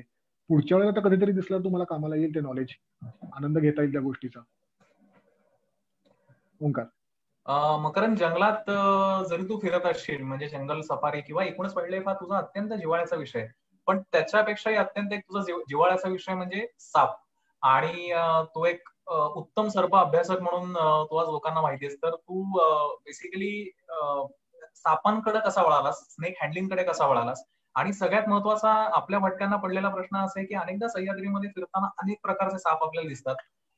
त्यातले विषारी बिनविषारी कळत नाहीत आपल्याला. साधारणपणे 4 विषारी सापांच्या जाती माहिती आहेत, पण अनेकदा 2 सापांमध्ये कन्फ्युजन होतो लोकांचं. आणि बऱ्याचदा आपण असं ऐकतो की काही अति उत्साही जे लोक जे ट्रेकला जातात, मी त्यांना ट्रेकर्स म्हणणार नाही, अति उत्साही लोक जे ट्रेकला जातात, तर जे पिकनिकर्स वगैरे असेल किंवा ज्यांना फक्त उत्साहाच्या भरात ज्यांना पिकनिक भटकायची वाले आवड बरोबर. असते, तर त्यांच्यासाठी काय इन्स्ट्रक्शन आहे की एखादा साप दिसल्याच्या नंतर त्यांनी काय करावं, आणि बेसिकली सापांची काही वेगळी वैशिष्ट्य तू सांगू शकशील? ओके. कारण ट्रेकर हा शब्द मुद्दाम वापरला नाही, कारण अत्यंत जबाबदारीने वागणारी ट्रेकर ही जमात आहे आपली. पण ही जी सगळी लोक आहेत तर ह्या निमित्ताने सगळ्यांनाच माहिती मिळेल. ओके. साप हा विषय ना खरं तर खूप अभ्यासाचा विषय आहे. तो इतक्या सहजासहजी असा पटकन सांगता नाही येणार. त्यासाठी अनेक पुस्तकं आहेत, तुम्ही ते पुस्तकं विकत घ्या. त्या पुस्तकांमध्ये दिलेले सापांचे फोटोंची कंपॅरिझन करा, विषारी कुठला बिनविषारी कुठला. सर्पोद्यान असेल तर सर्पोद्यानात जाऊन ते स्वतः प्रत्यक्ष बघा. ओके. त्याच्याशिवाय तुम्हाला याच्यावरतीच इन्स्टंट सोल्युशन, वाईल्ड लाईफ मध्ये इन्स्टंट सोल्युशन असं नाहीच आहे. तुम्हाला तुमचा वेळ इन्व्हेस्ट करावाच लागतो, तेव्हा कुठे तुम्हाला थोडंसं म्हणजे एवढा मोठा महासागर आहे वाईल्ड लाईफ. म्हणजे इतिहासामध्ये कसं असतं ना, की तुम्हाला एखादं कागदपत्र मिळालं तर तुम्हाला त्या गोष्टीचा इतिहास फायनल होतो. पण वाईल्ड लाईफ मध्ये कसं असतं, की आज एखाद्या वाघाने विशिष्ट वर्तणूक केलंय तर तो उद्या तसं करेल त्याची गॅरंटी नसते. कारण बिहेव्हिअरल सायन्स त्याचं जे आहे तर ते तुम्हाला खूप जास्त जितक्या वेळा तुम्ही ऑब्झर्व्ह कराल, जितके जास्त लोक ऑब्झर्व्ह करतील तेवढे जास्त त्यातनं तुम्हाला वेगळे वेगळे निरीक्षण नोंदवता येतात. तर आता या सापांचा विषय असा आहे की आता फोटोचे दिसतंय, हे मी कासला काढलेला फोटो आहे. कासला बऱ्याच वेळा ही फुरशी दिसते. तर दगडाचा रंग आणि त्याचा रंग कॅमोफ्लाज, मगाशी जसं म्हटलं की तुमचं जर का निरीक्षण नसेल तर तुम्हाला कसं त्याचा झटका बसू शकतो. तर मगाच्या फोटोमध्ये घुबड होतं बसलेलं, इथे हे फुरसं आहे. आणि पावसाळ्यामधला माझा हा एक अनुभव आहे की जरा उघडीप आली श्रावणामध्ये की तुम्हाला साप दिसायला लागतात. त्याचं कारण असं आहे की since it is a cold blooded animal, it is ectothermic. त्याला बाहेरनं हीट ऍब्सॉर्ब करून स्वतःच्या बॉडी मधलं टेम्परेचर जे काय 30-29 डिग्री टेम्परेचर असतं ते त्याला मेंटेन ठेवायला लागतं. आणि त्यावेळेला ते असे बाहेर येऊन बसतात. आणि तुम्ही जर का न बघताच त्या सापावरती बसलात तर मग तुम्हाला प्रसाद त्याचा मिळेलच चांगला, लक्षात राहील आयुष्यभर असा, किंवा अजूनही अप्रिय घटना घडू शकतात. तर तुमचं निरीक्षण तुम्ही कुठे आहात याच्यावरती अलर्ट राहणं वाईल्डमध्ये खूप आवश्यक आहे. माझ्यावर असं चालताना झालेलं आहे की रात्री हिंडतोय आणि मी सहज खाली टॉर्च मारला. कधी आता आता असं होतं की ते इन्स्टिंक्टिव्हली होतं की मला असं वेगळं काही करायला लागत नाही. जसं गाडी चालवताना मी दर 5-10 सेकंदाने आरशामध्ये बघतो. आरसा नसेल तर मला गाडी चालवता येणारच नाही, इतकं ते अवघड होऊन बसतं. तर ते असं इन्स्टिंक्टिव्हली मी सारखं पायवाटेवर काय आहे, बाजूला काय आहे, डाव्या बाजूला काय, उजव्या बाजूला काय, वरती काय, हे सारखं म्हणजे भिरभिर भिरभिर मी बघत असतो. कारण त्यातनं मला जास्त सेफ्टी प्रिकॉशन्स असतात माझे हे सगळे. तसं चालताना मी एक पाय ठेवणार तेवढ्यात मला खाली पुरसं दिसलं होतं. आणि मी सगळ्यांना थांबवलं आणि मग त्याला काठीने बाजूला केलं आणि मग आम्ही पुढे गेलो होतो. जंगलात हिंडताना तुमचा अटायर कसा असला पाहिजे, तर माझ्या पायात शूज होते. चुकून जर माझा पाय पडला असता तर फार फार तर त्या शूजला ते चावलं असतं. अशा घटना लाखातनं एकदा घडतात. पण त्या एका घटनेमुळे तुमचं आयुष्य बदललं जाऊ शकतं. त्याच्यामुळे मग असे म्हटलं तसं मला जंगलात हिंडताना कोयता, काठी, दोऱ्या आणि माझं सगळं जे काही अनुभवात आलेल्या गोष्टी आहेत, न्यूजपेपर, प्लास्टिकच्या पिशव्या, लोकांना वाटतं हा काय भंगार घेऊन फिरतोय. पण ह्याच गोष्टींचा जुगाड करून मी अनेक वेळेला प्रॉब्लेम रिझॉल्व्ह केलेले आहेत. लोकांच्या चपला तुटलेल्या आहेत तर माझ्याकडे ताबडतोब कधी सुतळी वगैरे असते किंवा नायलॉनची दोरी असते, मग त्याने चप्पल ती बांधून दिली. या सगळ्या गोष्टी तुमच्याकडे असणं आवश्यक आहे. तर हा जो उजवीकडे तुम्हाला साप दिसतोय तर तो आहे बांबूपीठ वायपर. सह्याद्री हिंडणाऱ्यांना हा चापडा नावाचा साप अत्यंत ओळखीचा असतो. आणि एक माथेरान सोडलं तर बऱ्याचशा महाराष्ट्रातल्या म्हणजे सह्याद्रीतल्या डोंगररांगांमध्ये हा साप उन्हाळ्यात किंवा हिवाळ्यात सहसा दिसत नाही. माथेरानला त्याचं काय सख्य आहे माथेरानसोबत माहित नाही. माथेरानला बऱ्याच वेळा हा साप उन्हाळ्यात पण दिसतो. त्याचं तुम्ही वैशिष्ट्य बघाल तर डोळ्याच्या पुढे एक खोबण आहे आणि त्याच्या पुढे एक छोटंसं छिद्र आहे. ते पुढचं जे छिद्र आहे ते आहे त्याचं नाक. आणि मागचं जे छिद्र आहे ते आहे त्याची हीट सेन्सिंग पीठ आहे. तर त्याच्या आतमध्ये नर्व्स असतात की ज्या ब्रेनला कनेक्टेड असतात. आणि ह्या ब्रेन मधनं सारखं रिसेप्शन चालू असतं की समोर काय आहेत. तर एखाद्या बॉडीमधनं जेव्हा हीट बाहेर पडते तर त्यांना इन्फ्रारेड रेज बाहेर पडतात. तर हे जे पीठ आहे त्याचे इन्फ्रारेड ते रेज ग्राफ ऍब्सॉर्ब करतं आणि ब्रेन ते स्कॅन करून ब्रेनला पाठवतं आणि मग ब्रेन त्याच्यात एक इमेज तयार करतो. याचा एक प्रयोग केलेला होता की ह्या सापाच्या म्हणजे आता अजगराच्या नाकावरती पण अशा पिट्स असतात. तुम्हाला जर का खूप तुम्ही डॉक्युमेंटरी बघितले असतील तर तुम्हाला आपल्या देशापेक्षा बाहेरची प्राणी संख्या, प्राणी स्पीशीज माहिती असण्याची शक्यता जास्त आहे. तर त्याच्यामध्ये रॅटल स्नेक आहे. रॅटल स्नेकला सुद्धा असे हीट सेन्सिंग पिट्स असतात. तर त्याच्या नाकावरती त्या हीट सेन्सिंग पिट्सवरती चिकटपट्ट्या चिकटवल्या तर त्याची एफिशियन्सी खूप कमी झाली शिकारीची. पण त्याच्या डोळ्यावरती जेव्हा चिकटपट्ट्या चिकटवल्या त्याने अगदी आरामात शिकार केली. तर त्याच्यातनं कन्क्लुजन निघालं की ते हीट सेन्सिंग पिट्समुळे त्याला खूप जास्त मदत होते. तर त्याला कशी इमेज दिसत असावी याचे एक काल्पनिक चित्र हे असं आहे. सो जो भाग उष्णता सोडत नाही तर तो फॉर एक्झाम्पल दगड असेल, माती असेल तर तो निळ्या रंगात दिसतो. आणि बॉडी मधली जी थर्मल हीट आहे तर ती त्याला अशी दिसत असावी असा अंदाज आहे. बाकी तुम्ही सापांचं म्हणाल तर तुम्हाला हरणटोळ म्हणा किंवा गवत्या साप म्हणा हे सगळे खूप कॉमनर्स आहेत. माहीत असल्याशिवाय कुठल्याही वन्य प्राण्याला डिवचणं, त्याच्याबरोबर फोटो काढणं, हा, किंवा शोशाईन मारणं की हा साप पकडला, की एकमेकांच्या अंगावर ते प्राणी फेकणं घाबरवण्यासाठी, चुकूनही करू नका. तुम्हाला तो प्राणी जरी निरुपयोगी असला तरी अशाने समोरच्या माणसाला खूप जास्त घाबरून अटॅक येऊ शकतो. त्याच्या मनात एक खूप वाईट इम्प्रेशन होऊ शकतं त्या विशिष्ट जीवाबद्दल. खरं तर तसं नसेलही, पण हे तुम्ही असं काहीतरी चाळे केल्यामुळे त्याच्याबद्दल एक घृणा त्या व्यक्तीच्या मनामध्ये निर्माण होऊ शकते. सो माझी सगळ्यांना नम्र विनंती आहे, ट्रेकला जाल तेव्हा वन्य प्राण्यांसारखंच वागवा. ते आपल्या मनोरंजनासाठी नाही आहेत. त्यांचा अभ्यास करा. त्यांच्या वर्तणुकीतनं काही शिकता आलं तर तुम्ही शिका. पण त्यांना छळणं आणि हे असले टाइमपास करणं हे कधीच करू नका. त्यांना त्यांचं आयुष्य जगू द्या. तुम्ही तुमचं आयुष्य जगा. आणि तर त्याच्यातनंच नेचर कन्झर्वेशन किंवा निसर्गाची जपणूक जी आहे तर ती त्याच्यातनंच पुढे होणार आहे. निसर्गाने ठरवलं तर काय होऊ शकतं याचा आज आपण सगळे गेले 1 महिनाभर अनुभव घेतोय. हे म्हणजे एक व्हायरस काय धुमाकूळ घालू शकतो. तर अनेक वेळा पृथ्वीवरती मास एक्सटिंक्शन झालेली आहेत. 6 वेळा झालेली आहे. सगळ्यात शेवटचं 6.5 कोटी वर्षापूर्वी झालेलं होतं, ज्यात सगळे डायनासॉर्स मेले आणि त्याच्यातनं मग पुढे सस्तन प्राण्यांना उत्क्रांतीचा वाव मिळाला. आणि आज आपण त्याच्यातनंच आहोत. काय माहिती उद्या असंच एखादं काहीतरी होईल आणि ह्युमन रेस संपेल आणि दुसऱ्या एखाद्या माकडाला प्रगत व्हायचा चान्स मिळेल. पण मग ती सृष्टी कशी असेल ते बघायला आपण नसू. त्याच्यामुळे आता जे हातात आहे तेवढं करूया आपण सगळे मिळून. ओंकार. मकरंद, अनेकदा असं होतं की तू असं म्हणलास की डिव्हर्सला गेल्याच्या नंतर साप अटॅक करू शकतात, पण अनेकदा जेन्युइन केसेस मध्ये सुद्धा असं होऊ शकतं की समजा तुम्ही कुठे जेवायला बसलाय, तुम्हाला माहिती नाहीये. फॉर एक्झाम्पल मी एक साधं उदाहरण देतोय, आणि समजा तुम्हाला एक स्नेक बाईट झाला, एखादा तुमच्या समजा मागे साप असेल, तुम्ही समजा जंगलात जेवायला बसलायत आणि ज्या झाडाखाली तुम्ही बसलाय त्याच्या मागे साप आहे, आणि काही कारणाने समजा त्यांनी तुम्हाला दंश केला, याच्यामध्ये टेक्निकली तुमची चूक नाहीये किंवा तुम्हाला माहितीच नाहीये तो साप तिथे आहे. तर बरोबर आहे. सर्पदंश होतं झाल्याच्या होतं नंतर, होतं. सॉरी, हा, सर्पदंश झाल्याच्या नंतर आपल्याकडे व्हॉट्सअप युनिव्हर्सिटी जी आपली आहे त्याच्यावर अनेक सोल्युशन्स आहेत की जिथे तुम्ही तुम्हाला जिथे साप ते चावला तिथे 5 तुम्ही रुपयाचं स्प्रे. औषध तोंडात ड्रॉप घाला, नाजा नाजा वगैरे ते सगळं फालतू आहे. ते खोटं आहे सगळं. ते तसं असं काही नसतं. रक्तामध्ये गेलेलं विष तुम्हाला रक्तामध्ये घुसवून सोडलेल्या इंजेक्शननेच तुम्हाला ते उतरवता येतं. अशा वेळेला काय करायचं, सगळ्यात पहिले तुम्ही ज्याला बाईट झालेला आहे तर त्याचा तो जो त्याला धीर देणं आवश्यक आहे.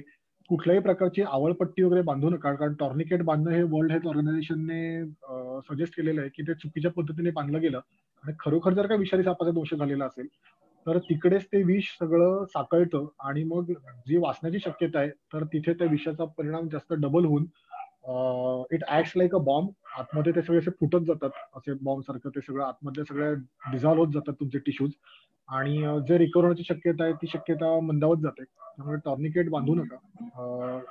त्याला शांत ठेवा आणि ताबडतोब पहिले हॉस्पिटलला न्या. तुम्हाला खात्री नसेलच अजिबातच तर करा, पण अदरवाईज तुमच्याकडे जर का कोणी असेल स्नेक एक्सपर्ट तर त्याला विचारा ऑब्व्हियसली की हा विषारी आहे नाही. फोटो काढा, कोणाला तरी पाठवा. ते मिल होईल, म्हणजे तुम्ही त्याला डॉक्टरांकडे नेईपर्यंत, हॉस्पिटलला नेईपर्यंत तुमच्याकडे जो वेळ असतो तेवढ्या वेळेस जर का तुम्ही त्या सापाचा फोटो जर का तुम्हाला शक्य झालं काढणं, तेही सुरक्षित अंतर ठेवून, तर तो काढून शेअर करा आणि माहिती काढून घ्या. आणि मग त्याच्यातनं तुम्हाला अजून धीर देता येऊ शकतो की अरे बाबा हे बघ, आपल्या याने सांगितलं की बिनविषारी साप आहे, तू राहा बिंदास, तुला काही नाही होणार. आणि सापाची भीती ही जी आहे ना, ही सरपटणाऱ्या प्राण्यांची भीती, ही माणसामध्ये काय म्हणतात नैसर्गिकरित्याच आहे. हजारो वर्षाच्या, लाखो वर्षाच्या उत्क्रांतीमध्ये ह्या जीवांमुळे त्याचं जे नुकसान झालेलं आहे, जे जीवहानी झालेली आहे, तर त्याच्यातनं ती इम्बाईब होत आलेली आहे. त्याच्यामुळे ती भीती नैसर्गिकरित्याच वाटते माणसांना, काही चूक नाही आहे.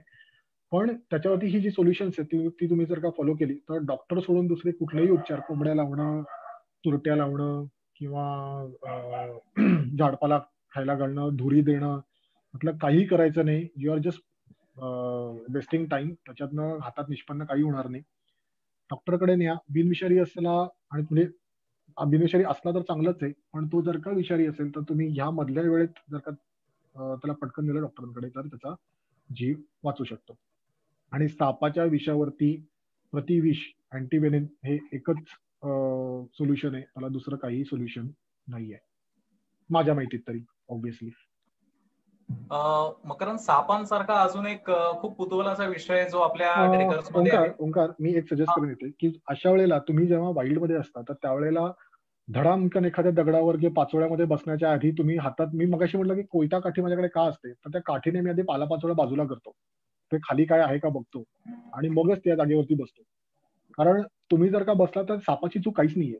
तो फक्त डिफेन्सिव्ह मोडमध्ये जाऊन तुम्हाला चावणार आहे, की त्याच्या जीवावर संकट आले म्हणून तो तुम्हाला चावणार आहे. त्याला काय तुमच्या पूर्वजन्मातली पाप आहेत आणि आता बदला घ्यायचा म्हणून तो चावतोय वगैरे असं काही नसतं. तर त्याच्यामुळे तुम्ही ही काळजी घेणं आवश्यक आहे की तुम्ही वाईल्ड मध्ये जाता तेव्हा तुम्ही त्याच्या हॅबिटॅट मध्ये असता. तर आपला गलथानपणा नसावा, बाकी जे व्हायचं ते होतच. तर त्याच्यावरती काय करायचं हे मी आधी सांगितलेलं आहे. मकरंद, आपण मला वाटतं तळागड किल्ल्याला गेलेलो असताना तुझं जेव्हा एक सापांवर लेक्चर होतं तर त्याच्यामध्ये तू असं एक सांगितलेलं होतंस की गावांमध्ये काही अंधश्रद्धा आहेत सापांबद्दल, आणि जनरली आपण ट्रेकला गेल्याच्या नंतर आपण जे गाईड घेत असतो बरोबर, किंवा जी गावातली लोक असतात, तर ती ज्ञानाच्या अभावी आपल्याला काही काही स्टोरीज सांगत असतात. तर त्यातली स्टोरी मला अशी आठवते की समजा तुम्ही एखाद्या सापाला जर मारलं तर त्याची फिमेल जी आहे ती तुमच्या मागे येऊन त्याचा बदला घेते. तर हे काय काय नक्की, हे कशामुळे घडतं, हे याच्या मागचं सायन्स काय आहे तू सांग, कारण ही खूप रंजक स्टोरी आहे. ओके. सापांमध्ये असं असतं, फिमेल जेव्हा हीटवर येते, मेटिंग सीझन जेव्हा त्यांचा असतो, त्यावेळेला फिमेलच्या बॉडीमधनं सेक्स फेरोमॉन्स म्हणजे विशिष्ट प्रकारचे गंध निघतात आणि ते हवेमध्ये एमिट होतात. तर ते ज्या जातीचा साप आहे तर त्यांच्याच जातीच्या मेल्सना ते अट्रॅक्ट करतात आणि खूप लांबनं लांबनं येतात. म्हणजे मी एका डॉक्युमेंटरीचा एक अभ्यास केलेला होता, त्याच्यात बघितलं होतं की गार्टर स्नेक जो आहे अमेरिकेतला, तर त्याचे मेल्स 10-10 किलोमीटर अंतरावरनं फिमेलकडे अट्रॅक्ट होतात. 10 किलोमीटर काय साधं कमी अंतर आहे का ते? तो म्हणजे जस्ट इमेजिन तुमच्या घरामध्ये अगरबत्ती लावली आणि 10 किलोमीटर कोणाला तरी कळलं, अरे वा छान केवढा छाप अगरबत्ती लावली.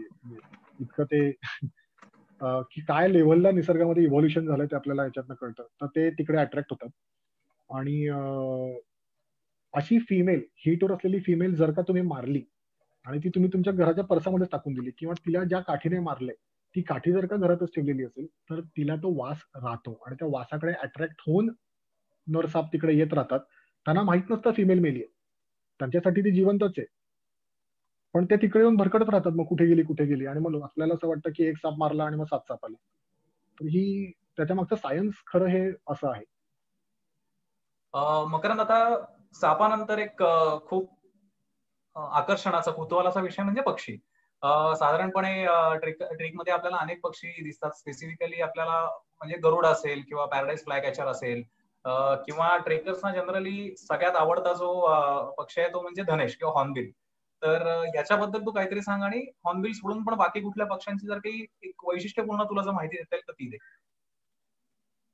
तुला आठवत असेल ओंकार, आपण मागच्या वर्षीच्याच उन्हाळ्यामध्ये मढे घाटामध्ये कॅम्पिंगला गेलो होतो बरोबर. आणि छान मेचा एंड होता आणि जस्ट मान्सूनची सुरुवात होणार होती. सो बारीक ढगांची चादर अशी वरती येत होती. आय गेस तू कोणाला तरी कॉल केला होतास आणि त्यावेळेला कोकण कड्यावरच्या पब्लिकने इंद्रवज्र बघितलं होतं आणि आपल्याला व्हिडिओ कॉल करून दाखवलं पण होतं तेव्हा त्यांनी ते.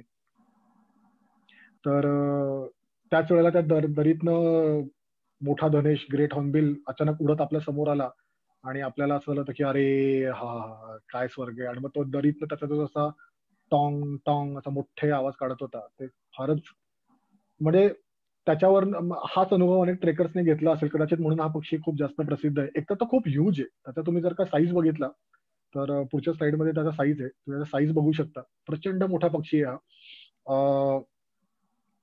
पक्ष्यांमधला वाघ म्हणू शकतो याला आपण. याला ककनेर म्हणतात मला वाटतं कोकणामध्ये. गरुड हे नाव पण मी ऐकलंय. तर हा पक्षी काय वाटेल ते खातो, पहिली गोष्ट म्हणजे. अगदी छोट्या मोठ्या मॅमल्स पासून फळं, किडे, म्हणजे आता ह्या फोटो तुम्ही बघाल तर त्याने तोंडामध्ये घुबड धरलंय. तर तो काय वाटेल ते खातो. आणि हा पक्षी this is a bio indicator. Bio indicator म्हणजे काय, तर एखाद्या परिसरात असलेले प्राणी पक्षी त्या परिसराची तब्येत, त्या परिसराची प्रिस्टिननेस तुम्हाला सांगत असतात, इंडिकेट करत असतात.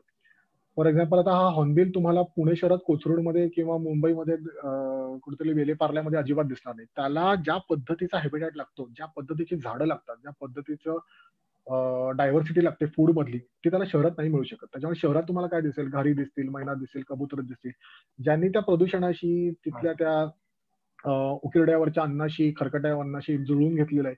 तर हे असेच पक्षी किंवा दानशूर लोक जे पोतीच्या पोती उठतात कबुतरांना, तर या अशा प्राण्या पक्ष्यांचे तुम्हाला दिसते रेलचेल शहरामध्ये. नदी जर का चांगली असेल तर तिकडे तर तुम्हाला सँड पायपर्स आणि स्नाईप्स आणि अनेक अनेक पक्षी चांगले दिसू शकतात की जे स्वच्छ शुद्ध पाण्यामध्ये राहतात. अगदी खूपच खराब पाणी असेल तर मग तिकडे तुम्हाला शेकाट्या आणि मग कधी कधी पेंटेड स्टॉर्क्स वगैरे दिसतात. तर हा जो पक्षी आहे हा प्रिस्टीन चांगल्या जंगलाचं इंडिकेटर आहे. आणि त्याच्या पुढचा जर का तुम्ही फोटो बघितला तर तुम्हाला, तुम्ही त्याचा साईज बघितलेला आहे, काय साईजचा तो पक्षी आहे. याचं वैशिष्ट्य म्हणजे हे पक्षी घरटं करत नाहीत. हे पक्षी म्हणजे काड्या रचून घरटं असं नाही करत, तर ते झाडाची ढोली जी असते त्या ढोलीच्या आतमध्ये अंडी घालतात. तो फिमेल आतमध्ये जाते मेटिंग नंतर आणि दोघे म्हणजे याच्यामध्ये फक्त मेल फीडर सप्लाईज प्रोव्हाइड करतो फिमेलला. तर फिमेल आतमध्ये बसलेली असते, ती तिची सगळी पिसं काढून टाकते, त्याची गादी करते, त्याच्यावरती अंड घालते, एक दोन अंडी घालते आणि स्वतःची विष्ठा आणि नराने बाहेर आणलेला चिखल याच्या साह्याने ते ढोलीचं तोंड लिंपून टाकतात आणि फक्त तिची चोच थोडीशी बाहेर येईल एवढी एक जागा त्यांनी फट ठेवलेली असते. नर दिवसभर फेऱ्या मारून वेगवेगळ्या प्रकारचं अन्न फिमेलला सप्लाय करत राहतो. हळूहळू मग जशी पिल्लं बाहेर येतात अंड्यामधनं, तर तसं मग तोपर्यंत फिमेलची पण पिसं उगवलेली असतात. सो मग ती त्या घरट्यामधनं बाहेर येते आणि ते घरटं फोडून मग दोघं परत ते लिंपून टाकतात. मग तेव्हा मेल फिमेल दोघेही त्या आपल्या पिल्लांना फीड करतात.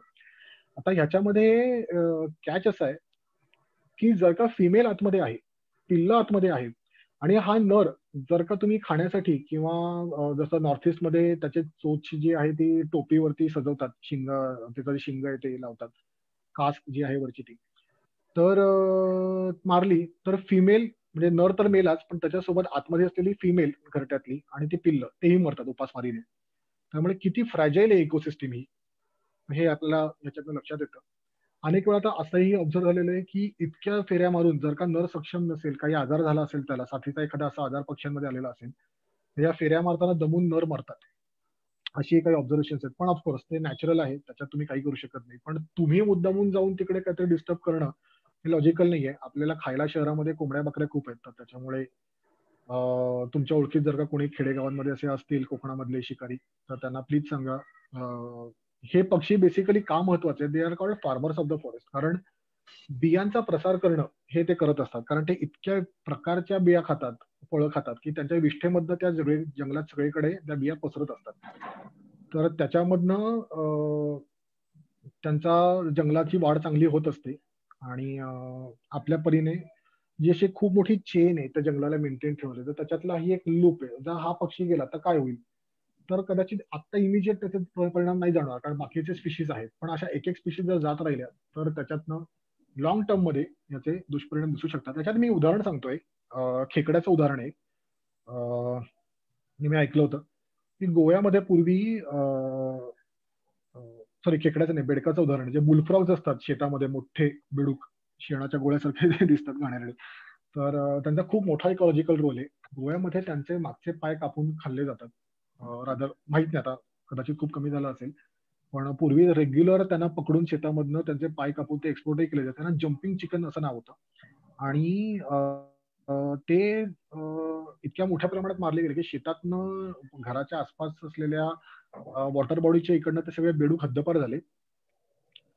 इव्हेंच्युअली असं लक्षात आलं की भाताचं प्रोडक्शन खूप कमी झालेलं आहे. आणि मग ते जेव्हा तुम्ही रिव्हर्स इंटिग्रेट केलं की हे काय झालं असेल, याच्या मागे काय कारण असेल, मग त्याच्या मागे काय कारण असेल, तर लक्षात आलं की खेकडे भाताची रोपं बिळामध्ये घेऊन जातात. आणि मग लक्षात आलं की हे जे बुलफ्रॉग आहेत तर ते खेकडे पण खातात. त्यांच्या डाएटमध्ये खेकडा हे मुख्य अन्न आहे. त्याच्यामुळे जर तुम्ही बेडूक त्या शेतामधनं काढून घेतला तर खेकड्यांची संख्या वाढली आणि त्याच्यामुळे तुमच्या भाताचं प्रोडक्शन कमी झालं. मग ते कायद्यामध्ये त्याला, त्या बेडकाला 72च्या वाईल्ड लाईफ ऍक्ट मध्ये त्याला सुरक्षा दिली आणि मग त्याच्या त्या शिकारीवरती बंदी आणली आणि मग हळूहळू ते इकोसिस्टीम रिस्टोर होत गेली. तर एखादी कडी निसर्गामधली किती महत्वाची असते तर याचं हे एक उदाहरण आहे.